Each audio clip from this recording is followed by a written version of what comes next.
Hey guys, yeah, the hype meter is at maximum.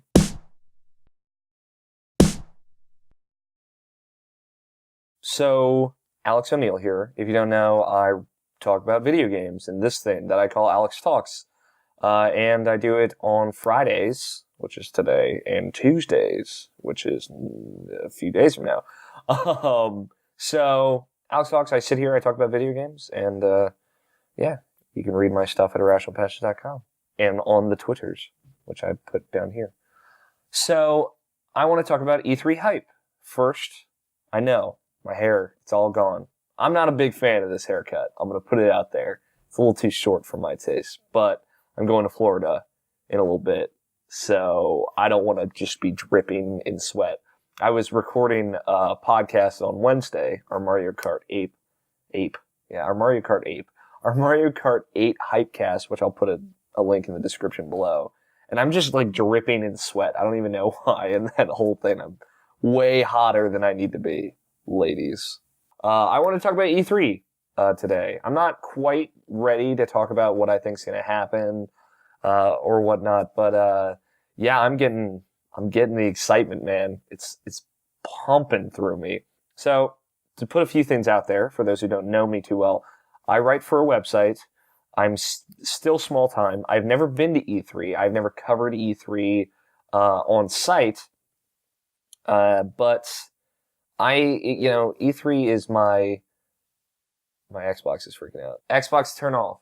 I've never covered E3 on site, but, E3 is my Super Bowl. That's what I tell people. Like, I get a bunch of friends over, we get snacks and pizza, and we drink and we watch E3 together. Like, that's my thing. Yeah, we're gonna be doing kind of, a live event on irrationalpassions.com on twitch.tv/irrationalpassions.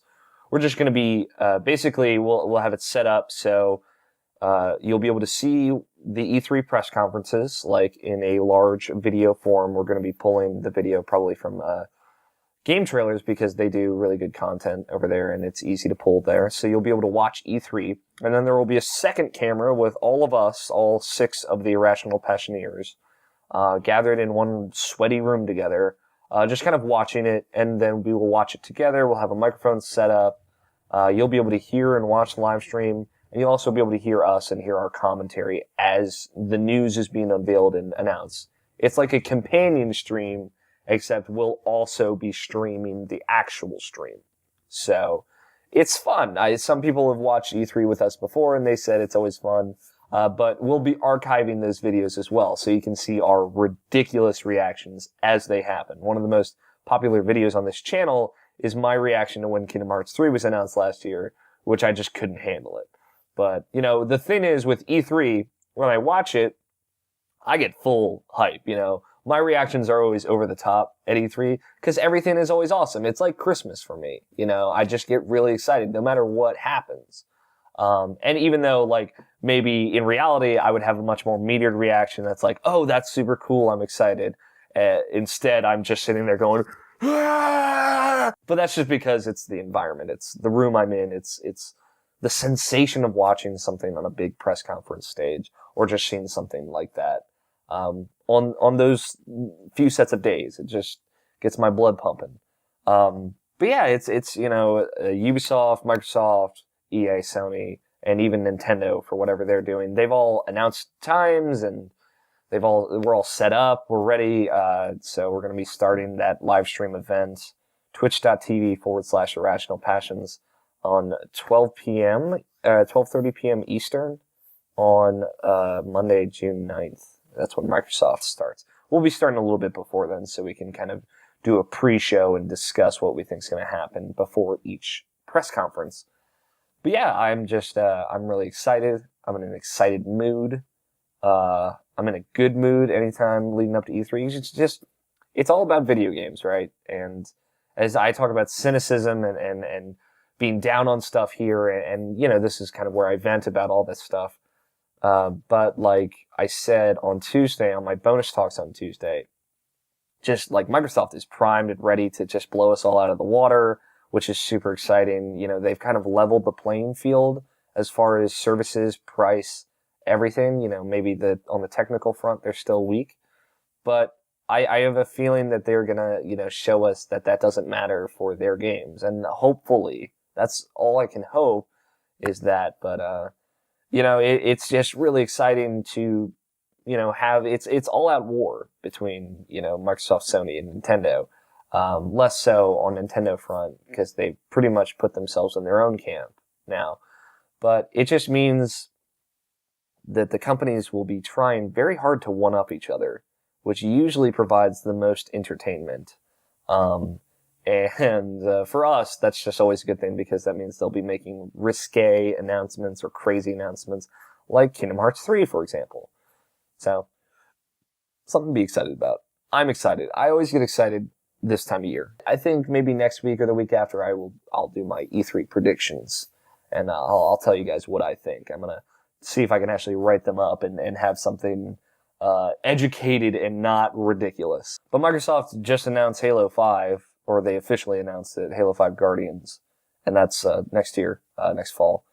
And yeah, that's awesome. We talked about that. We kind of like surmised that on the podcast last night.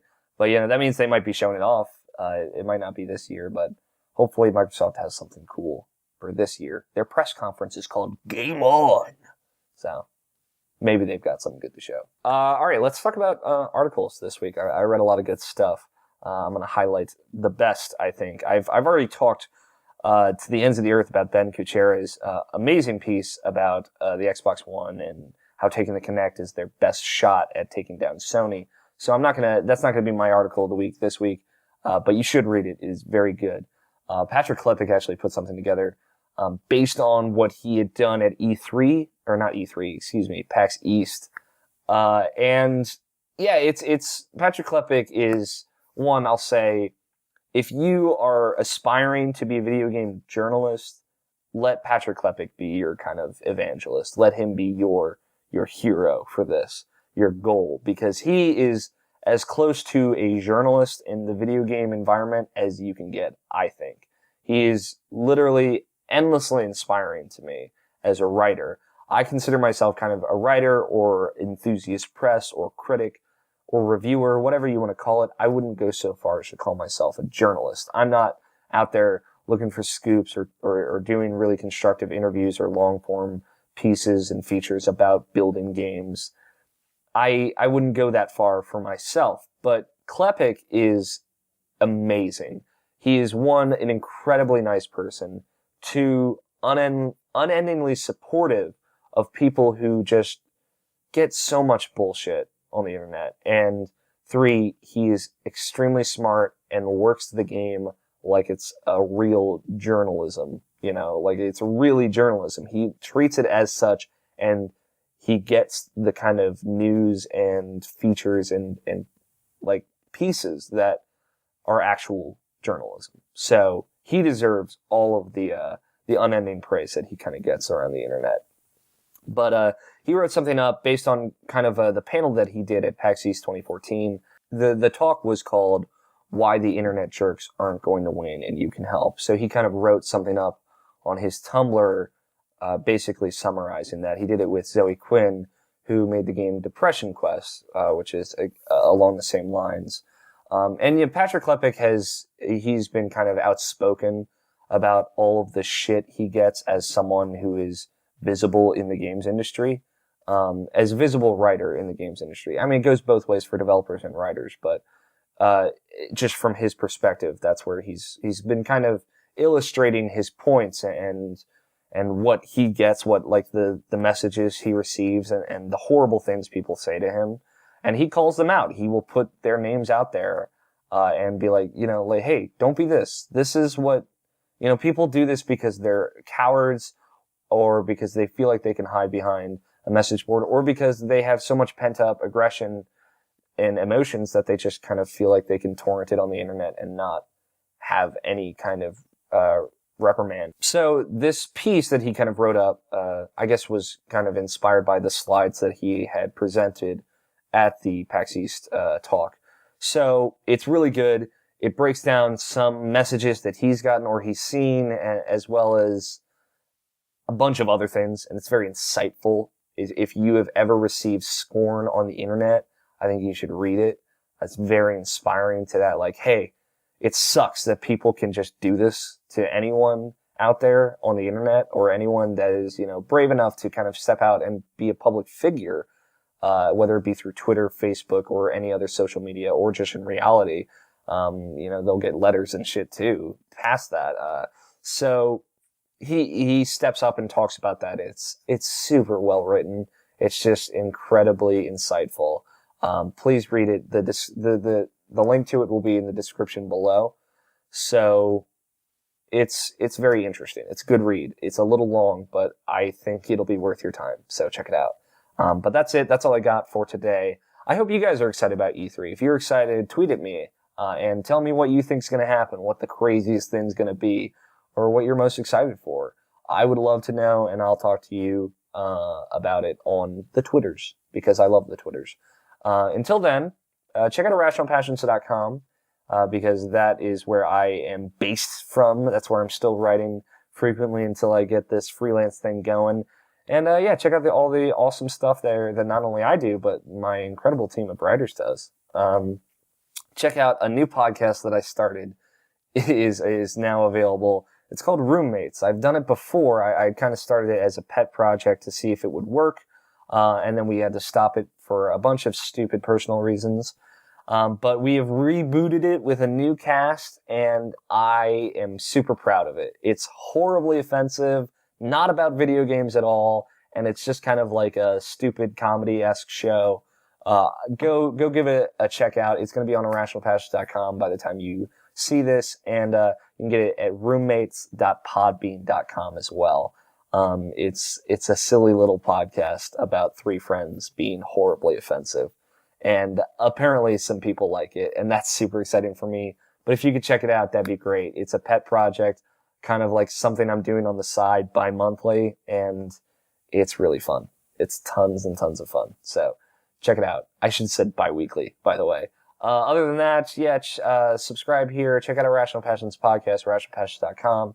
This is Alex Talks. I'm Alex O'Neill. Every Tuesday and Friday I do these, and I will be doing them up until the end of E3. And after that, we will be taking a break. So thank you guys so much for watching. I will see you guys on Tuesday, but until then, I will talk to you later.